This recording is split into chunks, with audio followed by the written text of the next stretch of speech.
Solapur district chemist and druggist असोसिएशनच्या वतीनं आज माननीय अप्पासाहेब शिंदे अखिल भारतीय संघटनेचे अध्यक्ष ज्यांनी 12.5 लाख लोकांना जे सभासद आहेत त्यांना बंदची हाक दिली।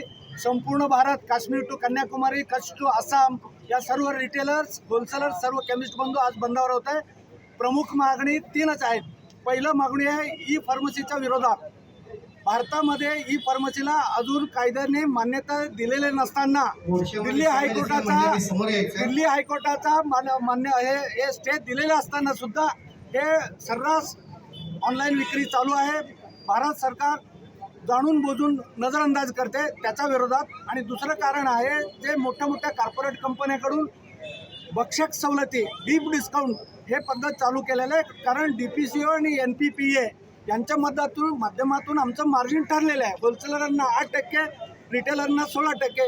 एवढं असताना जर 40%, 50%, 60% जर सवलती देऊन या तळागाळातल्या रिटेलरांना हद्दपार करून पुढे मोनोपॉली तयार करून आणि परत व्याजासकट वसूल करण्याचा जो काय कॉर्पोरेट कंपन्यांचा घाट आहे ते अन्यायकारक आहे। म्हणून त्यांचं ते हाणून पडण्यासाठी आजचं बंद आहे। तिसरं महत्त्वाचं कारण म्हणजे कोविडच्या काळामध्ये संचारबंदी असताना औषधे तळागाळामध्ये होम डिलिव्हरी वृद्ध लोकांना सेवा देण्यासाठी सेंट्रल गव्हर्नमेंटनी जे काढलं होतं GR 28 ऑगस्ट 2018 रोजी, त्याचं कारण असं होतं डिजिटल प्रिस्क्रिप्शन जरी आला कायद्याच्या बाजूने नसताना सुद्धा ते त्यावेळेला तात्पुरता आपण मान्यता दिली होती। पण त्याचा आड राहून कायमचा गेल्या 8-9 वर्षापासून जर त्याच GRचा फायदा घेऊन जर ऑनलाईनवाले खेळत असतील आणि युवा पिढी जे 50% आहे त्या नशेकडे ढकलत असतील, म्हणून युवा पिढीला नशेची औषधे मिळू नये, गर्भपाताच्या गोळ्या मिळू नये आणि बोगस औषधे एंट्री या सप्लाय चेनमध्ये होऊ नये म्हणून आम्ही ऑल इंडिया बंद आज पुकारलेले आहे। सोलापूर जिल्ह्यातील तमाम 4000 सभासद या बंदामध्ये सामील आहेत। मी शासनाला परत एकदा विनंती करतो, लवकरात लवकर ते दोन्ही GR तुम्ही पाठीमागे घ्या।